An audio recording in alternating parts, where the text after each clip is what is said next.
This video is sponsored by Planoly. If you're an aspiring professional photographer, you may have already come across the term pitching. Pitching essentially means to send your work to potential clients or clients that you would want to work for. It also means contacting them in a way that potentially will help you to secure work from them. Now, I do think that pitching is easier talked about than actually done, and I know that there's a lot of questions around pitching in particular when it comes to portfolios. And in today's video, I wanted to go through 5 easy steps to starting a pitching portfolio and what you'll need to make that happen. So for those of you who are new here, my name is Kaylee and I'm a beauty and fashion photographer based near Sydney, Australia, and I started this channel nearly 10 years ago to talk about all things photography and retouching. So as I mentioned in today's video, we're going to go through some easy steps to starting a pitching portfolio and what you'll need to actually create one. Speaking of portfolios, another one of my favorite ways to regularly showcase my work is by using Instagram. To make this process as easy as possible,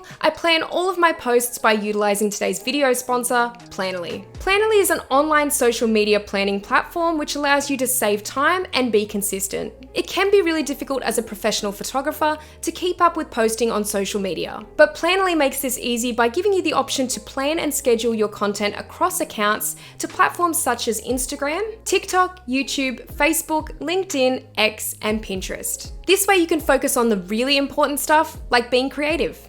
Whether you need help managing your hashtags, finding new trends, or just want an easier way to view all of your content in one single place, Planoly has got you covered. Make 2024 your most organized and consistent year yet. For 30% off all yearly plans, simply enter the code Kaylee30 and click the link in the description box to learn more. Now back to the video. So now we're going to get straight into some of these easy steps for creating a pitching portfolio, and let's get started. Now the first step for creating a pitching portfolio is to really look at your work that you currently have and start to sort your photography into distinct categories. Now, whether that is fashion, beauty, commercial, or e-commerce, even if it's all of your test shoots together, really make sure that they're sorted into those types of categories. Because all of this is really going to be based on who you're going to be sending the portfolio to, which we'll be definitely talking about more in the next point. But the really first important step is to really sort out your work into those categories so everything looks a little bit more streamlined and so you can easily get to certain shoots if you need to, or if a potential client asks for them. It's really important when you're pitching to a particular brand not to have a bunch of really random photos in a portfolio or something that does not flow.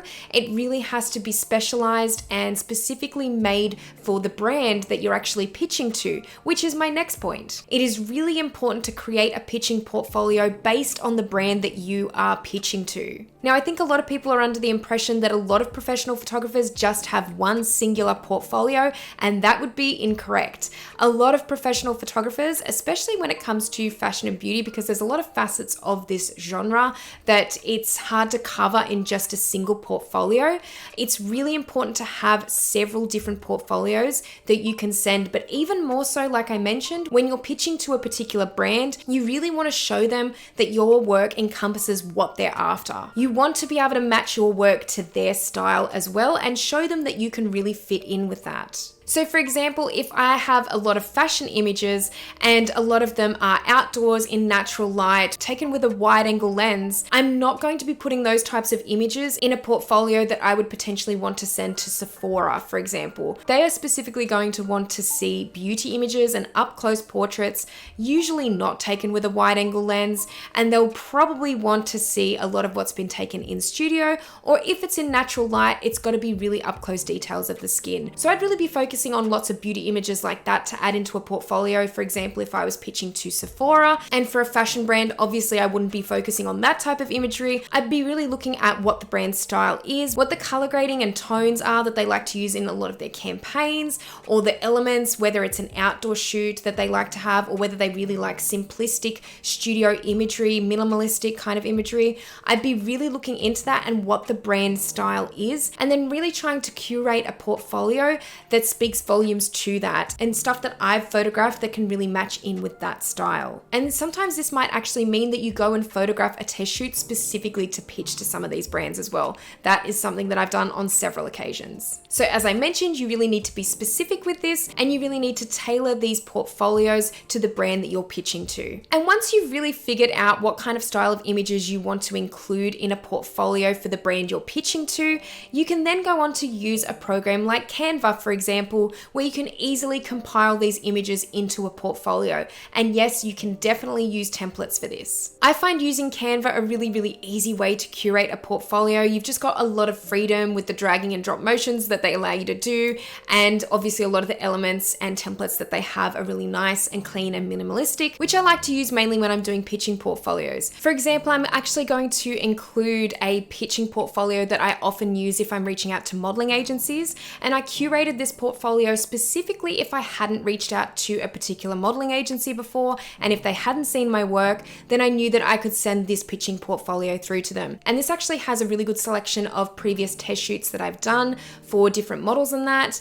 Obviously you can see that there's a few fashion images in there because I don't want to give the impression that when I'm doing my test shoots that I can only do beauty headshots, because I can do a little bit more than that, and I really wanted to show them a solid testing portfolio. So this is the kind of instance where you can create a portfolio specifically for something like that, and like I mentioned, I just like to use a really minimalistic template. Now usually for the portfolios that I create, I don't tend to have any more than around 10 images. For something like pitching to a modeling agency, if it was for a client, I might include a few more images, but absolutely no more than 20. I would say 20 would be a maximum for pitching even to a brand. I think the main important thing with any portfolio is though to have a lot of flow with it and to really have a lot of consistency in the imagery. And also another thing that I was told really early on when I was creating my portfolios in school, going back over 10 years ago now, was to always have a really striking image as your first image, the first image that a client sees,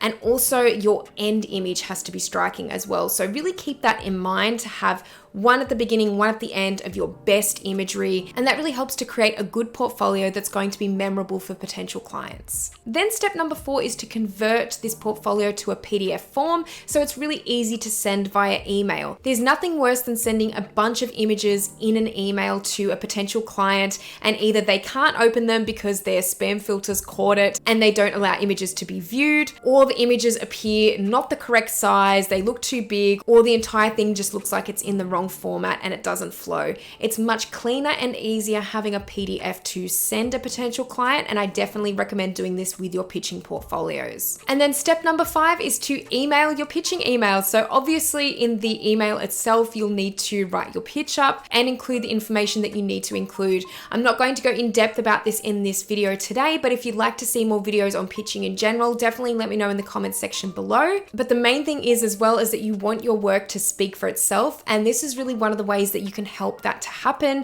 is by creating these really specialized pitching portfolios. So let me know your thoughts in the comments section below and whether you have created pitching portfolios like this before. Also let me know if you've had any luck with pitching recently, because I'd really love to hear your experience with pitching. I know it can be a very daunting experience for a lot of people, but I also think it's one of those necessary things that we need to do as photographers. Thank you so much for watching this video today, and if you liked it, please give it a thumbs up, and if you haven't subscribed to this channel already, make sure you do, because I'll be posting a lot more in future. Let me know as well what you'd like to see on my channel, as I'm always open to taking requests. But thank you so much again for watching this video, and I'll see you in the next one.